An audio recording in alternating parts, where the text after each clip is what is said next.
Someone asked me how I knitted this two-colour Fairisle design, which I like to call forward and backward slash, as you can see. And it's very simple and very effective, but it's just knitted in two colours, and it's sort of like stripes or blocks of Fairisle knitted, divided up with some rows of plain knitting. And I'm just going to show you how I do that. Now I'm going to do this over 20 stitches, but it's just for the sake of the video to save time. So I'll get right to it. So my main colour, which is going to be knitted in the carriage, is the cream, and the contrast, which is on the floor in front of me, is the teal. So to start this pattern, you want to start off by knitting 4 rows. Then I'm going to select my needles for my first section of the pattern, which will be the backward slash. So I'm going to start with a 3rd stitch in and select every 3rd needle from then on,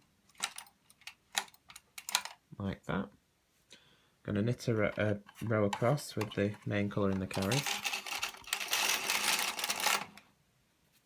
And I'm going to knit in the contrast colour by hand, making sure that you're using the ball end and not the tail end. Make sure as you lay the yarn into the hook that the latch is open. Now it doesn't matter which side you knit the contrast colour from, but I always find it easier to go in the same direction the carriage has just travelled. So that was row 1 of the stranded row.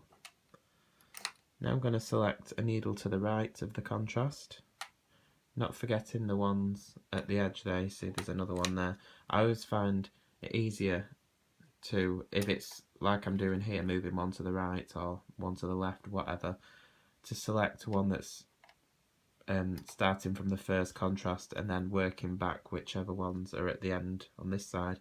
It's just easier for me, because rather than working out which one's the end stitch that I need to select. But anyway, so one to the right. Oops, don't want that one. Push that back to forward position. I'm looking through my viewfinder here, you see, so as you can see, I've got one needle to the right of those contrast stitches in holding position. Knit back, this is row 2. And then manually knit in the contrast colour. The gauge of the needles, which is 8mm, there's 8mm between these needles. The gauge between the needles actually keeps the floats, which is the strands of yarn between the manually knitted stitches, at the right tension. And you have to try and make sure that these stitches you knit by hand are the same size as the stitches knitted by the carriage. And a way to do that is easily is when you knit this back, when you push the needle up back, push it back far enough as to when you see the stitches knitted by the carriage in the cream, you just push the needle butts back far enough so those stitches stop moving back any further, and that's about the right tension. So next row, I'm going to push again a needle to the right of that contrasting teal colour. Oops, I really should stop looking at my viewfinder and selecting the wrong needles. There we go. One needle to the right of the teal all the way along. Knit a row, this is row 3. And again, manually knit this in. Of course, when you're doing this at home, you've got 2 hands, so you'd be laying the contrast yarn into the needles and then knitting them off with your other hand, but I'm holding the camera with my other hand, so I can't do that. And again, one needle to the right. We're going to be doing this for 5 rows, so this is what we're doing now is row 4. And there we go, one needle to the right of that contrast colour. Knit a row. Make sure you knit the row rather slowly, which I didn't really do there, but it helps so that the stitches don't drop, which they can do sometimes when you're knitting across holding position stitches. Okay, so that was row 4, and now finally row 5. Again, still moving one needle to the right. Just every row that you do with this pattern and the Fairisle, just make sure that every third stitch is selected out. So if you've got like 4 or 5 on the end here, you need to make sure you're selecting those as well. So this is the last row of this block. Knit those back. How convenient. All these latches are closed. I was being sarcastic then when I said how convenient.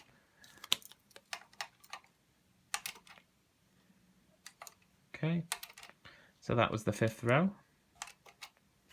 Now we're going to knit 4 rows just with the main colour.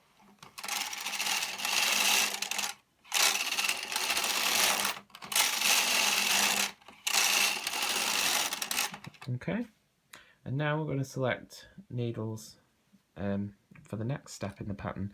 So if we just look where the last contrast stitch was, which is here, focusing on that, there we go.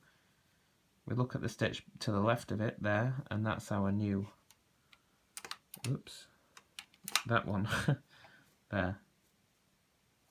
That's our new stitch that we're going to start counting from. So every third needle. Okay, knit a row. And the contrast. Now, I'm carrying this yarn up the side. It's up to you. You can cut that if you want to, because this is only 4 rows of plain knitting there. So instead of just going straight over and knitting that, because it'll go over to sort of like a diagonal, I want to carry it nice and neatly up the side of the work. So I'm just going to hang this contrast over that edge stitch there, which will keep the, as you can see, the yarn very straight along the edge of the work there. And then just knit those off, those contrast colours as usual. Okay. So again, this is row 1 of the 2nd block, because there's 2 blocks per pattern repeat, one going to the right and one going to the left. So now, instead of moving one to the right, we're going to go one to the left. It's just doing the exact same thing, but the opposite. Oops.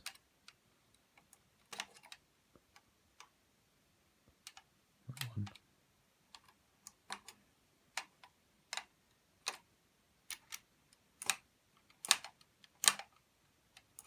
Like that, as you can see, one to the left, all the way along.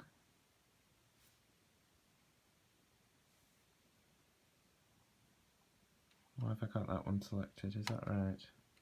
I'm confusing myself here. Yes, sorry, that's right. So anyway, as you can see, one to the left of all these contrasts. So knit row 2 now, and then manually knit these stitches off.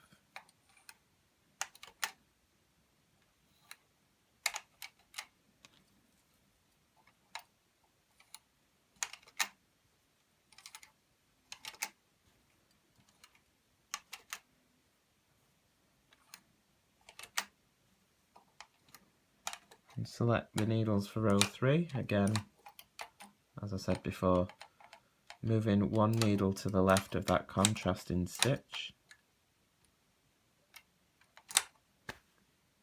like that, and knit back. This is row 3.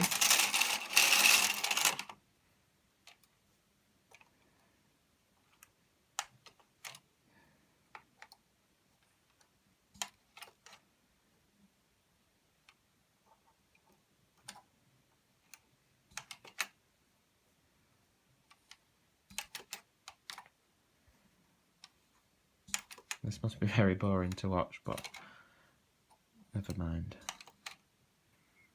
So that's row 3. Again, one needle to the left, and every third stitch should be selected.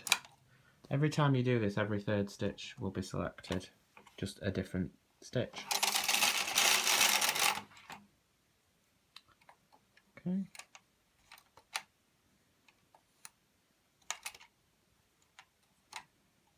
Oops, I've run out of slack. There we go.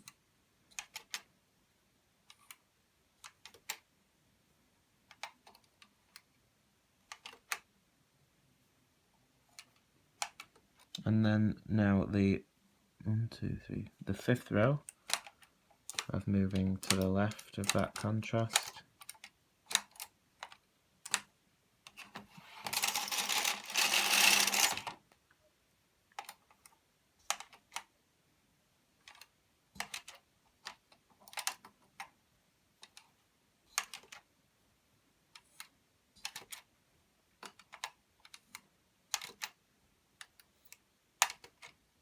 Okay, and that's the end of the pattern.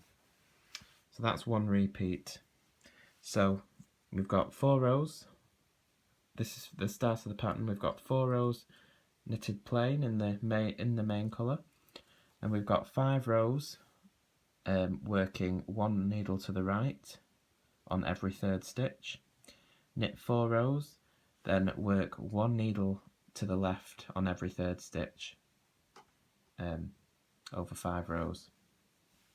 So it goes 4 rows in the main colour, 5 rows in the Fairisle going 1 to the right, 4 rows in the main carriage colour, and then 5 rows in the Fairisle going to the left, and then you start all over again with these 4 rows here. So it just you'd continue doing this much that I've done here for the length of the knitting.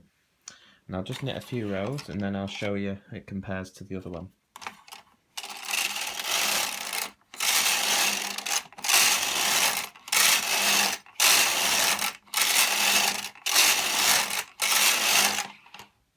Okay, let's take it off the machine now.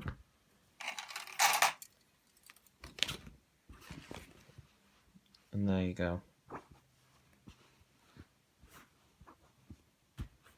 So there's the sample I'd already knitted.